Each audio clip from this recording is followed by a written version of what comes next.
జనవరి 8వ తారీఖు ఈరోజు. ఇంకా సంవత్సరం మొత్తం మన ముంగటుంది. ఇంకా 360 రోజులు, దాదాపు 358 రోజులు మన ముంగటున్నాయి.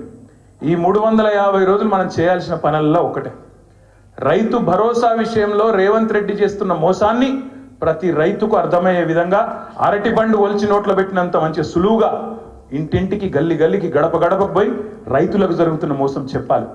ఎట్లా రేవంత్ రెడ్డి ప్రభుత్వం ఒక్కొక్క ఎకరానికి 17,500 రూపాయలు రైతులకు బాకీ ఉన్నదో బరాబర్ చెప్పాలి. 2 సార్లు అసలు రేవంత్ రెడ్డి ప్రభుత్వం వచ్చిన తర్వాత ₹1 కూడా రైతు బంధు ఇయ్యలే, ఒక్క పైసా కూడా ఇయ్యలే. అది వరకు హరీష్ రావు గారు ఫైనాన్స్ మినిస్టర్గా మొత్తం మనం పైసా కూడబెట్టి ఎన్నికలకు ముందు రైతు బంధు ఇద్దామని చెప్పి 7,600 మనం ఖజానాలో పెడితే ఉత్తరం రాసి ఆపిండు రేవంత్ రెడ్డి. ఎలక్షన్ కమిషన్కు ఉత్తరం రాసిండు, రైతు బంధు ఇస్తే ఓట్లు ప్రభావితం అయితే ఇయ్యద్దు అని. అప్పుడు ఎలక్షన్ కమిషన్ ఆపింది. అదే పైసలు మనం కూడబెట్టిన పైసలు, మన ప్రభుత్వంలో మనం ట్రెజరీలో పెట్టిన పైసలు 4 నెలలు సతాయించి నాట్లు వేసేటప్పుడు పడాల్సిన పైసలు ఓట్లు వేసేటప్పుడు వేసిండు ఎలక్షన్లలో. అది తప్ప ₹1 కూడా రైతుకి ఇచ్చింది లేదు. ఇక రుణమాఫీ విషయం మీకు తెలుసు. రుణమాఫీ అంత మోసం. ప్రతి దేవుని మీద ఓట్లు పెట్టిండు, కనబడ్డ దేవుళ్ళందరి మీద ఓట్లు పెట్టిండు, కానీ ఇంతవరకు రుణమాఫీ కాలే. మొన్న అసెంబ్లీలో అడిగిన నేను, పోదాంపా మరి మీకు కొండారెడ్డిపల్లె పోదామా, కొడంగల్ పోదామా, ఒక్క దగ్గర నన్న 100% రుణమాఫీ అయిందని చెప్పి రైతులు చెప్తే రాజకీయ సన్యాసం తీసుకొని రాజీనామా చేసి ఆడికెళ్ళి పోతామని చెప్పినాం. కానీ కుయ్యలేదు, కయ్యలేదు. ఎందుకంటే ఆయనకు కూడా తెలుసు, పోని పాపం ఆ పార్టీలోకి అబద్ధాలు చెప్పుట్ల ట్రైనింగ్ అన్న చక్కగా ఇచ్చినట్టు అది కూడా ఇవ్వలేదు. ఒక ఎమ్మెల్యే లేచిండు పెద్దపల్లి, ఆయన లేచి మీరు రాండ్రి ఇప్పుడే పోదాం, మా పెద్దపల్లిలో 60% 70% అయిందని చెప్పిండు. మేము చెప్పింది గదేరా నాయన, మొత్తం కాలేదు, ఇదేమేం చెప్పింది మీ ముఖ్యమంత్రి 100 అంటుడు, నువ్వు 60 అంటూ నువ్వు కింద పోతే చారాన కాలే, సిగ్గు లేకుండా మాట్లాడుతుండే మళ్ళీ సపరేట్గా నోరు మూసుకొని కూర్చున్నారు. ఇక ఈ మోసం చెప్పాలి. రుణమాఫీ ఏమైంది, రైతు భరోసా ఏమైంది, కౌలు రైతులను కలవరిచ్చినప్పుడు కౌలు రైతులు 22 లక్షల మందికి ఉత్తరం రాస్తున్నా, కేసీఆర్ ఇస్తలేడు మీకు, నేను ఇస్తా అన్నావు, ఏమైంది అని అడగాలి. ఇది మర్చిపోని కేసు. ఈ కేసు నేను కొట్లాడతా, మనకు మంచి లాయర్లు ఉన్నారు, జోర్దార్ లీగల్ సెల్ ఉన్నది, ఆ కేసు సంగతి మేము చూసుకుంటాం. మీరు దాని గురించి మర్చిపోండి, దాని గురించి ఆందోళన చేయాల్సిన అవసరమో బాధపడాల్సిన అవసరమో లేనే లేదు. మీరు చేయవలసింది, మనం చేయవలసింది బీఆర్ఎస్ పార్టీగా తెలంగాణ ప్రజలకు ఒక రక్షణ కవచం లాగా నిలబడి ఈ సంవత్సరం మొత్తం ఈ మోసపూరిత కాంగ్రెస్ ప్రభుత్వం యొక్క భరతం పట్టే విధంగా ముందుకు పోదాం.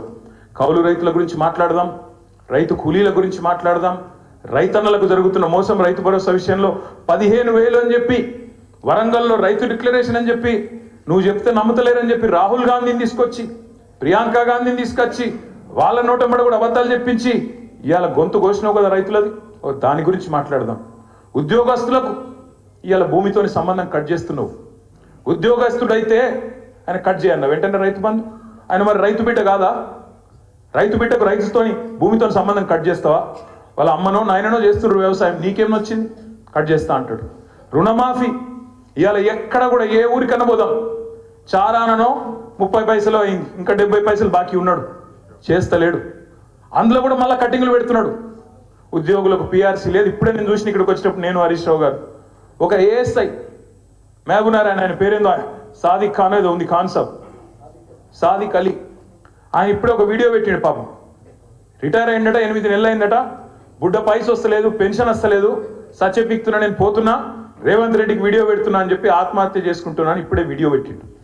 ఒక ఇట్లాంటి పరిస్థితి ఇలా పెన్షనర్ల పరిస్థితి గది, ఉద్యోగుల పరిస్థితి గిది. మళ్ళా ఇవాళ అన్నీ ఉండగానట మీదికెళ్ళి ఒక్క అమలు చేసింది లేదు ఒక్క హామీ. ఇప్పుడు హరీష్ రావు గారు ఒక మంచి మాట చెప్పినారు, అప్పులు అని తప్పుడు కూతలు కూర్చిండు. ఒక గది చెప్దాం. అప్పుల పేరిట చేసిన తప్పుడు ప్రచారం ఆనాడు మేడిగడ్డకు పర్రే పడ్డది అన్నాడు. మేడిగడ్డకు పర్రే, నేను మొన్న చెప్పినా మళ్ళీ చెప్తున్నా, మేడిగడ్డ ఈరోజు ఒక పెద్ద భూకంపం వస్తే కూడా తట్టుకొని బ్రహ్మాండంగా నిలబడ్డది. 28 లక్షల క్యూసెక్కుల వరద వస్తే కూడా తట్టుకొని నిలబడ్డది. ఇవాళ పడ్డది పర్రె మేడిగడ్డకు కాదు, నీ పుర్రెకు పడ్డది. నీకు బుద్ధి లేదు, నీకు ప్రభుత్వం నడుపుడు చేతనైతే లేదు, దాన్ని రిపేర్ చేసి యాసంగికి నీళ్ళు ఇచ్చే తెలివి లేదు. దాని మీద మాట్లాడదాం. యాసంగి పంటకు రైతులకు చివరికి అటు కిందికి కోదాడకు, సూర్యాపేటకు, తుంగతుర్తికి, మా డోర్నకల్కు అక్కడికి నీళ్ళు వస్తలేవన్న మాట గది మాట్లాడదాం. అంతేగాని ఈ కేసు, దీని గురించి ఏందో ఆందోళన, దీని గురించి ఇబ్బంది ఏమీ లేదు. బ్రహ్మాండంగా కొట్లాడదాం, సుప్రీంకోర్టుకు పోదాం, ఇంకో కోర్టుకు పోదాం. మనం తప్పు చేయలేదు. తప్పు చేయనప్పుడు ఎవ్వడికి భయపడే అవసరం లేదు. బరాబర్ న్యాయ పోరాటం చేద్దాం.